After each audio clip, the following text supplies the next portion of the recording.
Você assistiu Tá Chovendo Hambúrguer quando era criança? Aquele filme divertido onde comida cai do céu e todo mundo fica feliz comendo hambúrgueres gigantes e sorvete de graça? Pois é, eu também assisti. E durante anos, pensei que era só um filme bobo e divertido sobre um cientista maluco. Mas e se eu te contar que existe uma teoria muito mais sombria por trás dessa história toda? Uma teoria que transforma esse filme de animação fofo em algo bem mais perturbador quando você para pra pensar direito? Fica comigo até o final desse vídeo porque você nunca mais vai ver esse filme da mesma forma. E se você curtir esse tipo de conteúdo, deixa o like e se inscreve no canal, que isso ajuda demais. Vamos lá! O que realmente aconteceu na ilha? Vamos recapitular rapidamente a história, mas com atenção nos detalhes que a gente ignora na primeira vez que assiste. Flint Lockwood é um inventor fracassado que mora numa ilha chamada Ilha do Bacalhau Vivo. Esse nome já é estranho, né? Uma ilha inteira que se define por um peixe. Isso já mostra como aquela sociedade é completamente dependente de um único recurso. A cidade depende completamente de sardinha para sobreviver. Sardinha para café da manhã, sardinha para almoço, sardinha para jantar. As crianças crescem comendo sardinha. Os adultos trabalham com sardinha. A economia inteira gira em torno da sardinha. Mas tem um problema gigante. Ninguém mais quer comprar sardinha deles. Por quê? Porque o mundo mudou. As preferências mudaram. O mercado mudou. Mas a Ilha do Bacalhau Vivo não se adaptou. Eles continuaram apostando tudo em sardinha, enquanto o resto do mundo seguia em frente. E o resultado? A economia tá quebrada, o turismo acabou, e todo mundo tá preso naquela ilha miserável sem perspectiva de futuro. Já dá pra ver que não é só um filme sobre comida, né? É sobre cidades inteiras que morrem quando sua única indústria colapsa. Cidades de mineração quando a mina fecha. Cidades industriais quando as fábricas vão embora. Isso acontece no mundo real o tempo todo. Então Flint, desesperado para ajudar sua cidade e provar seu valor, cria uma máquina que transforma a água em comida. A máquina funciona, sobe pro céu e começa a chover comida de verdade. Hambúrgueres, pizza, sorvete, tudo que você imaginar. No começo todo mundo fica feliz. A cidade vira atração turística mundial. Dinheiro começa a entrar aos montes. Parece o paraíso na Terra. Parece que todos os problemas foram resolvidos da noite pro dia. Mas aí a coisa desanda. A comida começa a ficar cada vez maior. Os hambúrgueres ficam do tamanho de carros. Os espaguetes viram tsunamis mortais. Panquecas gigantes caem como meteoros. E no final, uma tempestade de comida tão grande que ameaça destruir o mundo inteiro. Parece só um filme bobo de animação com efeitos especiais legais, né? Mas espera um pouco. Vamos mergulhar fundo nessa história. A verdadeira mensagem escondida. Aqui vai a teoria sombria que muda tudo. Tá Chovendo Hambúrguer não é sobre comida caindo do céu. É sobre dependência de recursos, colapso ambiental, exploração desenfreada e como a ganância humana destrói civilizações inteiras. É uma crítica social disfarçada de filme infantil. Pensa comigo por um momento. A Ilha do Bacalhau Vivo representa qualquer lugar do mundo que depende de um único recurso natural. Pode ser petróleo no Oriente Médio, pode ser mineração em cidades do interior, pode ser pesca em vilas costeiras, pode ser agricultura em regiões rurais. Quando esse recurso acaba ou perde valor no mercado global, a cidade morre. As pessoas ficam presas, não tem emprego, não tem futuro, não tem esperança. E não tem como sair porque ninguém tem dinheiro para recomeçar em outro lugar. E o que Flint faz quando se depara com esse problema? Ele não pensa em diversificar a economia, ele não pensa em educar as pessoas para novos mercados, ele não pensa em sustentabilidade a longo prazo, não. Ele cria uma solução mágica, uma máquina que resolve todos os problemas de uma vez. Comida infinita caindo do céu, acabando com a fome, acabando com a pobreza, acabando com todos os problemas econômicos instantaneamente. Parece bom demais para ser verdade, né? E é exatamente isso o problema. Sempre é. A máquina de Flint é uma metáfora perfeita para qualquer solução tecnológica rápida que a humanidade inventa quando não quer lidar com os problemas de verdade. Organismos geneticamente modificados criados às pressas sem testes de longo prazo. Combustíveis fósseis queimados sem pensar no aquecimento global. Desmatamento massivo para agricultura intensiva. Plástico descartável para absolutamente tudo. Agrotóxicos que matam as abelhas. Antibióticos usados em excesso criando superbactérias. No início, essas soluções parecem mágicas. Resolvem fome, curam doenças, geram empregos, trazem desenvolvimento, enchem os bolsos de dinheiro. Todo mundo fica feliz. Os políticos ganham eleições. As empresas lucram bilhões. A população aplaude. Mas ninguém para pensar nas consequências a longo prazo. Ninguém pergunta: e daqui a 10 anos? E daqui a 20? E daqui a 50? O que acontece quando essa solução mágica sair do controle? Porque ela sempre sai. Sempre. O prefeito, o verdadeiro vilão da história. Agora vamos falar do personagem mais importante e talvez mais perturbador do filme inteiro, o prefeito Shelburne. O prefeito da Ilha do Bacalhau Vivo é apresentado de forma cômica. Um cara gordo, meio bobo, obcecado por comida, que usa roupas ridículas. A gente ri dele. Ele parece inofensivo, só mais um personagem engraçado de filme infantil. Mas quando você analisa as ações dele, percebe que ele é muito mais sinistro e perigoso que qualquer vilão tradicional de desenho. Ele representa todo político corrupto, todo empresário ganancioso, todo líder irresponsável que explora recursos naturais sem pensar no futuro, que coloca lucro acima de vidas humanas. Repara bem na cronologia. Quando a comida começa a cair do céu, quem mais se beneficia? O prefeito. Ele imediatamente vê uma oportunidade de ouro e aproveita sem hesitar. Ele transforma a ilha em atração turística global da noite pro dia, constrói um parque temático gigantesco, manda fazer propaganda internacional, convida o mundo inteiro para vir comer comida grátis na ilha. E tem mais. Ele começa a cobrar dos turistas, hotéis, restaurantes, souvenirs, tudo. O dinheiro começa a jorrar. A ilha que estava falida, de repente, está nadando em dinheiro. E quem controla esse dinheiro? O prefeito. Ele fica cada vez mais gordo, cada vez mais poderoso, cada vez mais influente. Mas aqui vem a parte mais importante e mais assustadora. Ele pressiona Flint a aumentar a produção da máquina. Mesmo quando Flint começa a perceber que as coisas estão ficando perigosas, que a comida está ficando grande demais, que algo está errado, o prefeito força ele a continuar. Ele manipula, ele ameaça, ele seduz com promessas de fama e reconhecimento. Por quê? Porque o dinheiro está entrando aos montes, o turismo está explodindo, a economia está crescendo, e ele não quer que pare. Ele não liga se é sustentável, ele não liga se é seguro, ele quer lucro agora. O futuro? O futuro é problema de outra pessoa, de outro prefeito, de outra geração. Isso te lembra alguma coisa do mundo real? Quantas vezes na história, empresas e governos continuaram destruindo o meio ambiente mesmo sabendo dos riscos? Quantas vezes corporações esconderam estudos científicos que mostravam os perigos de seus produtos? Quantas vezes políticos ignoraram climatologistas, biólogos, ecologistas que alertavam sobre desastres iminentes? A indústria do tabaco sabia que cigarro causava câncer décadas antes de admitir publicamente. A indústria de combustíveis fósseis tinha estudos sobre aquecimento global desde os anos 70. Empresas de agrotóxicos sabiam dos danos ambientais, mas todos continuaram. Por quê? Lucro. O prefeito Shelburne sabe que aquilo vai dar errado eventualmente. Ele vê os sinais, mas ele não liga. Ele quer ganhar dinheiro agora, ficar famoso agora, ter poder agora. O desastre que vai acontecer depois não é problema dele. E tem outro detalhe importante. Ele vai ficando cada vez mais gordo durante o filme. Isso não é só uma piada visual, é simbólico. Ele está literalmente se alimentando do sucesso da máquina, consumindo mais e mais, ficando mais ganancioso, mais obsessivo, mais perigoso. Ele representa o capitalismo selvagem que consome tudo sem limites, sem controle, sem consciência. A comida gigante, a metáfora do consumismo descontrolado. Agora vamos falar de uma das partes mais visuais e simbolicamente ricas do filme, a comida ficando progressivamente maior até se tornar monstruosa e mortal. No começo, quando a máquina é ativada pela primeira vez, os hambúrgueres são pequenos e bonitinhos, do tamanho perfeito para comer. As pessoas ficam maravilhadas, crianças brincam com chicletes gigantes, adultos fazem castelos de sorvete. É mágico, é perfeito, é tudo o que eles sempre quiseram. Mas então começa a mudança gradual. Os hambúrgueres ficam um pouco maiores, nada demais, só um pouco. Ainda dá pra comer, só precisa de mais gente. As pizzas ficam do tamanho de mesas, os hot dogs viram toras. E as pessoas? As pessoas adoram. Elas querem mais, sempre mais. Porque tem mais pra todo mundo agora, né? Por que comer um hambúrguer pequeno quando pode comer um gigante?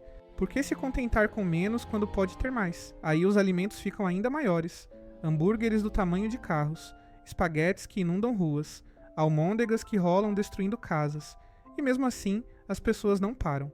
Elas continuam pedindo, continuam comendo, continuam consumindo. Isso não é só um recurso visual engraçado para entreter crianças. É uma crítica direta e poderosa ao consumismo desenfreado da sociedade moderna.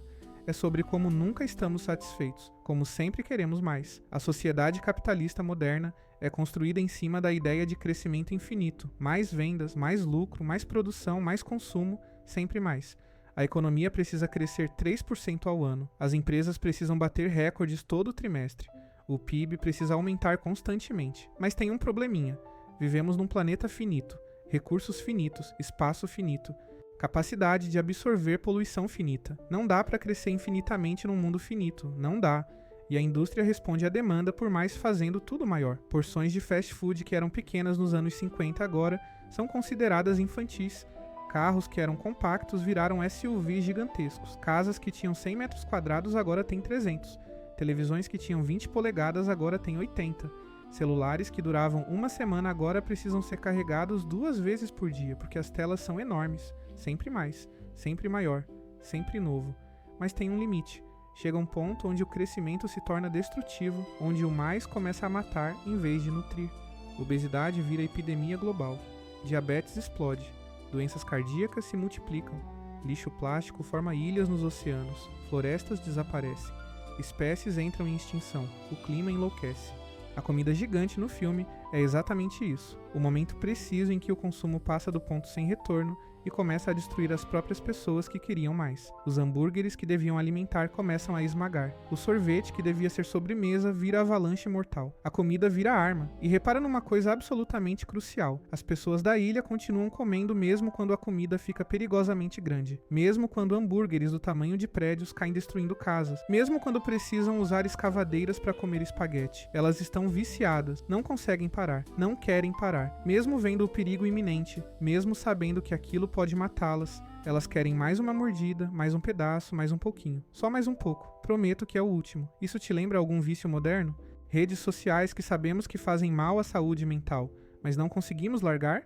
Açúcar refinado em tudo que comemos causando diabetes. Compras online compulsivas enchendo casas de coisas inúteis. Fast fashion destruindo o planeta, mas sempre tem uma roupinha nova em promoção? A gente sabe que faz mal.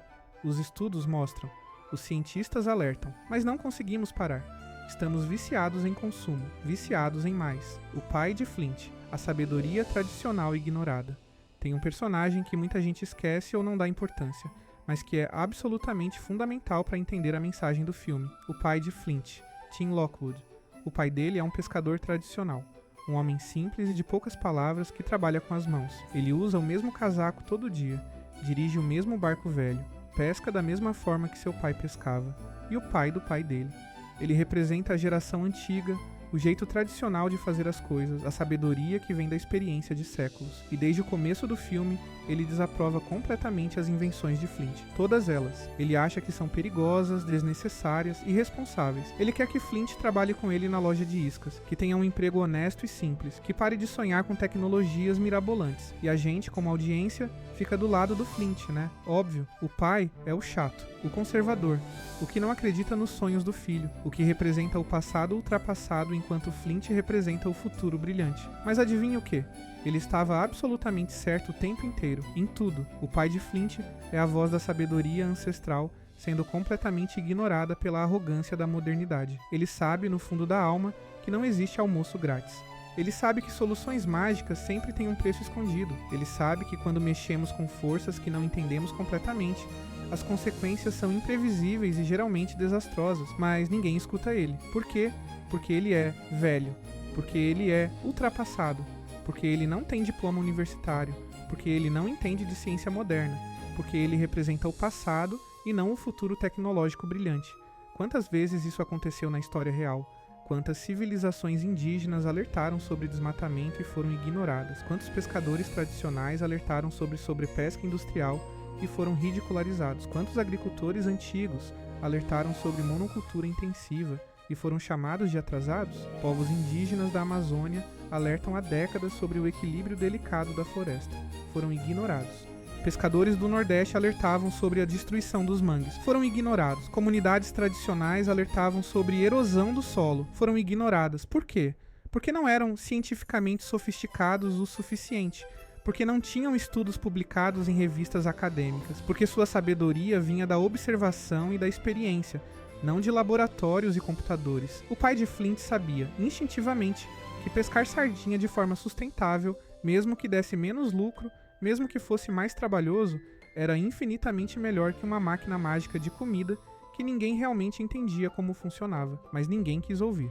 Todo mundo queria o caminho fácil, a solução rápida, o milagre tecnológico. E tem um momento no filme que é absolutamente de partir o coração, quando o pai finalmente tenta se comunicar com Flint, tenta expressar que se importa, mas não consegue, porque eles falam línguas diferentes. O pai fala a linguagem da tradição, da experiência, do trabalho manual.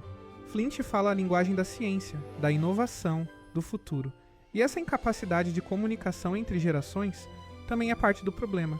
A geração nova descarta completamente a sabedoria da geração antiga como irrelevante. E a geração antiga não consegue expressar seus medos de forma que a geração nova entenda. A repórter Sam. A ciência vendida. Vamos falar rapidamente de outro personagem importante. Sam Sparks, a repórter meteorológica. Sam é interessante porque ela representa a ciência sendo cooptada pelo entretenimento e pelo lucro. Ela estudou meteorologia seriamente. Ela entende de ciência. Mas ela esconde isso. Por quê? Porque ser nerd não dá audiência. Porque as pessoas não querem fatos complexos, querem entretenimento simples. Ela finge ser burra para agradar o chefe. Ela simplifica demais as previsões. Ela coloca a aparência acima de conteúdo. E isso é uma crítica direta a como a mídia moderna trata a ciência. Programas de TV sacrificam precisão por entretenimento. Jornais sacrificam nuance por manchetes chamativas. Redes sociais reduzem questões complexas a memes simplistas. E cientistas de verdade eles são ignorados enquanto celebridades sem qualificação dão opiniões sobre tudo. Sam eventualmente assume quem ela realmente é. E isso é lindo. Mas quantos cientistas no mundo real continuam sendo silenciados ou forçados a simplificar demais suas descobertas? A tempestade final. O dia em que a natureza cobra o preço. Agora chegamos no clímax devastador do filme. A máquina de Flint, depois de ser forçada a produzir cada vez mais, cada vez maior, finalmente sai completamente do controle. Ela desenvolve uma espécie de inteligência própria, ou pelo menos se torna impossível de desligar, e então cria algo absolutamente aterrorizante, uma tempestade de comida que ameaça literalmente enterrar o mundo inteiro. Vamos parar um segundo para visualizar realmente o que está acontecendo. Cidades inteiras sendo soterradas por almôndegas do tamanho de prédios, oceanos sendo cobertos por camadas e camadas de macarrão em decomposição, o céu completamente bloqueado por nuvens de purê de batata, a atmosfera cheia de vapor de carne podre, a terra inteira sufocando, literalmente sufocando, debaixo de toneladas e toneladas de comida. Essa imagem é absolutamente aterrorizante quando você realmente para pensar. Não é engraçado, é apocalíptico, é o fim do mundo, é a extinção em massa. E é exatamente o que acontece quando a humanidade mexe irresponsavelmente com forças que não entende completamente, quando cortamos atalhos, quando ignoramos avisos, quando priorizamos lucro e crescimento acima de seguranças e sustentabilidade. Mudança climática não é uma metáfora, é real. Cidades costeiras vão ficar submersas, secas vão matar milhões, furacões vão ficar mais fortes. E já começou, já está acontecendo. Extinção em massa de espécies. Já estamos perdendo biodiversidade num ritmo alarmante. Cientistas chamam de sexta extinção em massa. A quinta foi a que matou os dinossauros. Nós estamos causando a sexta. Poluição dos oceanos. Já existem ilhas de plástico maiores que países. Microplásticos foram encontrados no sangue humano, na placenta de bebês, no topo do Everest, nas fossas mais profundas do oceano. Não é futuro distante, é agora, é presente. A tempestade de comida no filme é tudo isso condensado numa imagem visual que até crianças podem entender. Quando você bagunça demais com a natureza, ela revida, e quando revida, revida com força absoluta. E repara, ninguém pode parar a tempestade, nem o exército, nem cientistas, nem governos. A máquina ficou poderosa demais. A destruição já está em movimento. Chegou no ponto de não retorno. Isso também é uma mensagem. Alguns danos ambientais são irreversíveis. Algumas espécies extintas nunca voltam. Algumas mudanças climáticas não podem ser desfeitas, só adaptadas. Existe um ponto onde não dá mais para voltar atrás. E talvez já passamos dele. No filme, Flint finalmente precisa fazer o que devia ter feito desde o começo. Destruir sua própria criação. Ele precisa subir dentro da tempestade e desligar a máquina manualmente, arriscando sua própria vida, admitindo que errou. Que sua solução mágica era na verdade uma bomba relógio esperando para explodir. E isso é devastador, porque significa que o progresso tecnológico que parecia tão brilhante, tão promissor, tão cheio de esperança, precisa ser abandonado, destruído, porque fez mais mal que bem. Quantas tecnologias na vida real precisamos abandonar? Clorofluorcarbonetos destruindo a camada de ozônio? Abandonamos. DDT matando pássaros e envenenando água? Abandonamos. Combustíveis fósseis destruindo o clima? Ainda não abandonamos o suficiente. O segundo filme. Os problemas nunca realmente acabam. Aqui tem algo que muita gente não considera. Existe um segundo filme, e o segundo filme revela algo ainda mais perturbador. Mesmo depois da máquina ser destruída, mesmo depois de tudo quase ser perdido, mesmo depois do aprendizado doloroso, descobrimos que a máquina criou uma ilha inteira de comida mutante viva. Os problemas não acabaram. Eles só se transformaram em algo completamente diferente e potencialmente ainda mais perigoso. A comida desenvolveu consciência, evoluiu, criou um ecossistema próprio, tornou-se uma nova forma de vida. E isso é a mensagem final e mais sombria de todas. Problemas ambientais não desaparecem quando você para de olhar para eles. Eles se acumulam, eles se transformam, eles evoluem.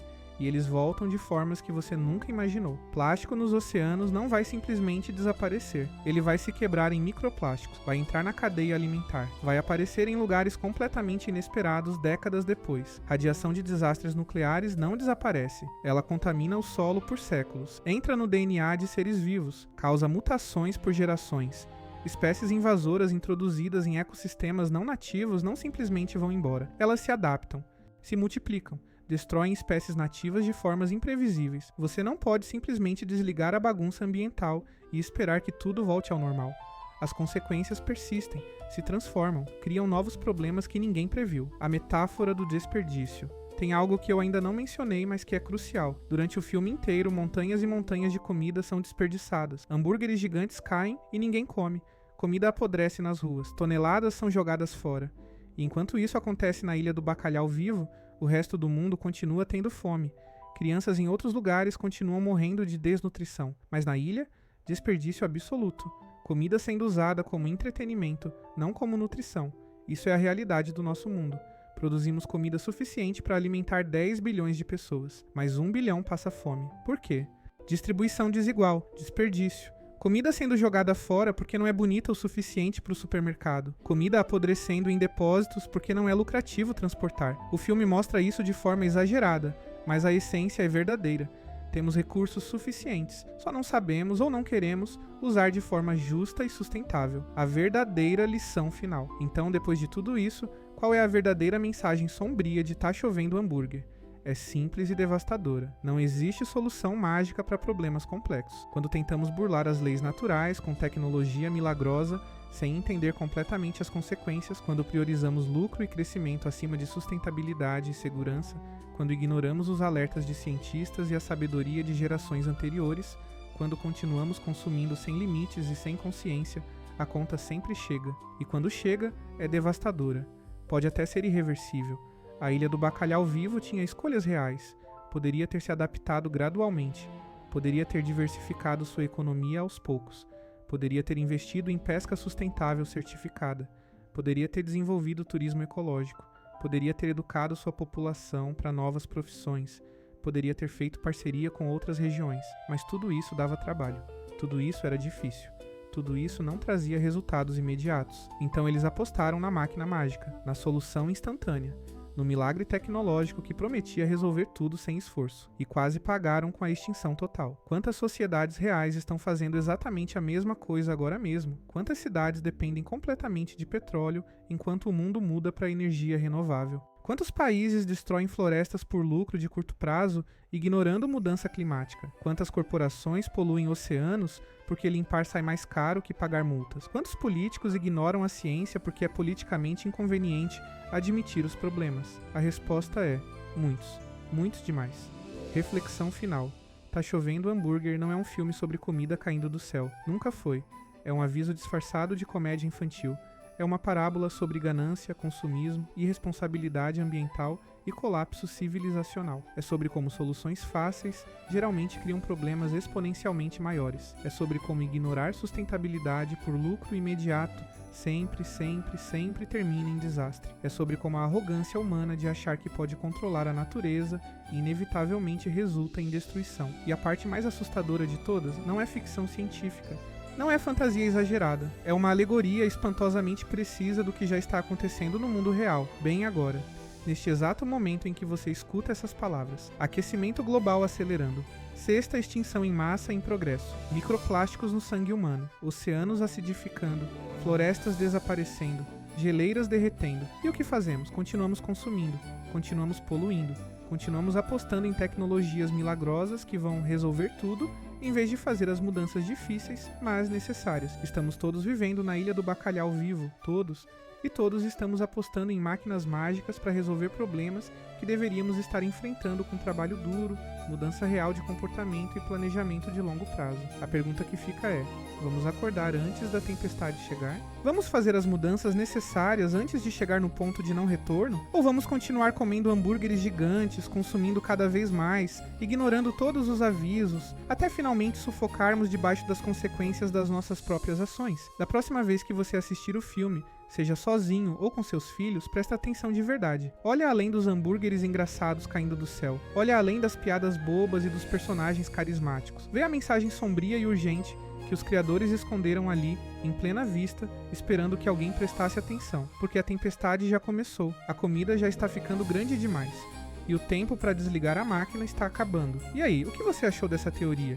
Consegue assistir o filme da mesma forma depois de tudo isso? Deixa aqui embaixo nos comentários qual outro filme infantil você acha que tem mensagens sombrias escondidas esperando para serem descobertas. Se você gostou desse vídeo e quer mais análises profundas de filmes que todo mundo acha que são só entretenimento infantil, deixa o like, se inscreve no canal e ativa o sininho das notificações para não perder nenhum vídeo novo. Compartilha esse vídeo com aquele amigo que adora teorias de filmes. E me conta, você vai conseguir ver Tá Chovendo Hambúrguer da mesma forma agora? Valeu por assistir até o final. Até o próximo vídeo. E lembra, presta atenção no que você consome, em todos os sentidos.